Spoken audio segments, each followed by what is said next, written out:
Itu sekarang udah kita panggil tuh pengusaha FAME di seluruh Jakarta, di Indonesia ke Jakarta. Kita bilang ke mereka aturan kita begini, begini, begini. Kita nggak akan deviate dari aturan itu. Anda siap-siap aja. Kalau Anda mau berbisnis terus, ikut aturan kami. Kalau enggak, saya hajar dia. Apa yang sudah saya lakukan? Apa kita santai-santai aja setelah ada temuan seperti itu di lapangan?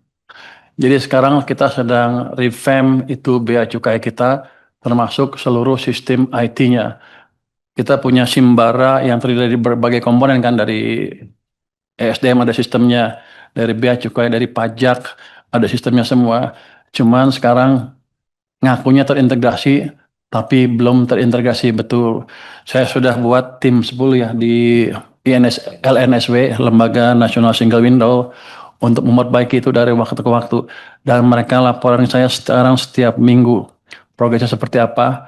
Sudah lebih baik, mereka dapat temuan-temuan baru, tapi belum sampai ke level yang ideal. Di Bea Cukai juga sistem IT-nya kita perbaiki sekarang.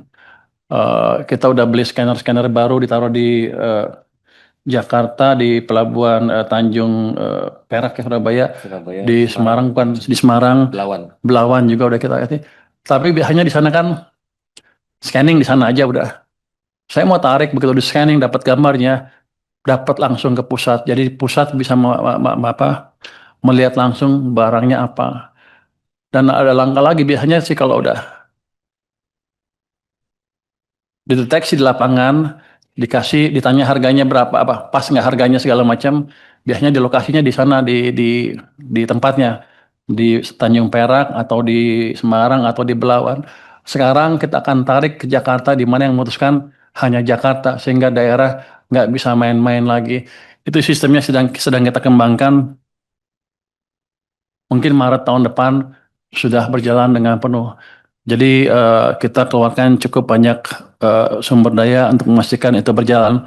Karena kalau ke bea cukai kan sudah clear. Saya bilang ke mereka, kalau Anda nggak bisa perbaikin dalam waktu setahun dari kemarin, ada kemungkinan besar bea cukai akan dirumahkan seluruh pegawainya. Kalau tak, jadi mungkin dia dirumahin aja sampai pensiun, nggak dibayar. Nggak tahu dibayar apa nggak? Mau nggak kita bayar lah. Rugi gua kalau bayar loh. Tapi dengan semangat seperti itu, saya pikir orang kita cukup pintar kalau digebuk sedikit, gebuk banyak juga, apalagi kalau digebuk banyak. Jadi dengan ke depan harusnya penyelundupan permainan HS score akan berkurang secara signifikan. Kalau nol sih nggak mungkin kan kelihatannya ya. Ini kan kita nggak hidup di dunia yang ideal. Akan berkurang secara signifikan. Untuk yang tadi juga yang yang PAME, itu sekarang udah kita panggil tuh pengusaha FAME di seluruh Jakarta, di Indonesia ke Jakarta. Kita bilang ke mereka aturan kita begini, begini, begini. Kita nggak akan deviate dari aturan itu. Anda siap-siap aja. Kalau Anda mau berbisnis terus, ikut aturan kami. Kalau enggak, saya hajar dia.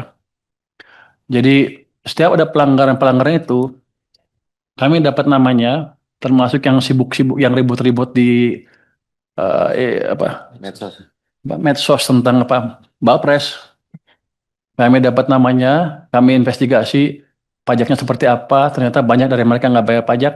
Saya datangin orangnya ke sana untuk suruh bayar pajak. Jadi ini harus fair. Kalau mereka nyerang ya harus bersih.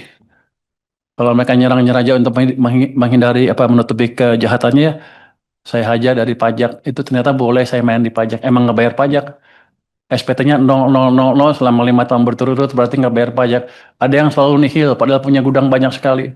Jadi jangan main-main lagi dengan pemerintah. Kita serius. Dan ancaman saya ke bea cukai juga serius. Kalau mereka main-main, kita hantam. Sama juga ke pajak juga. Sebentar lagi akan ada perbaikan yang amat signifikan. Prinsip pengawasan barang ekspor tadi tanya itu ya. Pada dasarnya itu dah sama. Kita akan pakai sistem yang terintegrasi, pakai IT. Kita kembangkan juga sistem AI. Ini walaupun saya lihat masih awal, tapi kelihatannya orang-orang kita masih bisa belajar.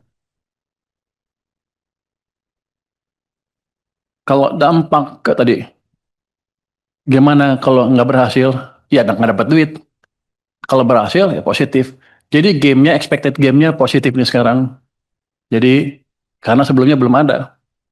Yang jelas saya bisa mungkin recover yang tadi kehilangan sebesar 25 triliun yang saya kasih ke industri batu bara.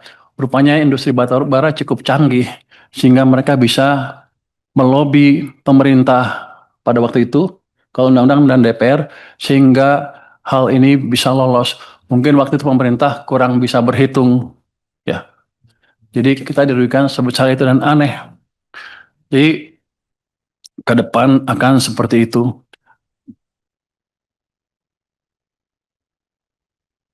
Baik. Yang utama apa? Untuk roadmap hilirisasi, kan itu di luar wewenang Kementerian Keuangan, tapi kami akan bicara ke Kementerian SDM, Ya. ini bosnya Pak Ketua nih, untuk meminta membuat hilirisasi seperti apa ke depan, dan kami siap mendukung 100% langkah-langkah yang akan dibuat oleh beliau. Ada Satgas? Ada Satgas. Sudah ada Satgas hilirisasi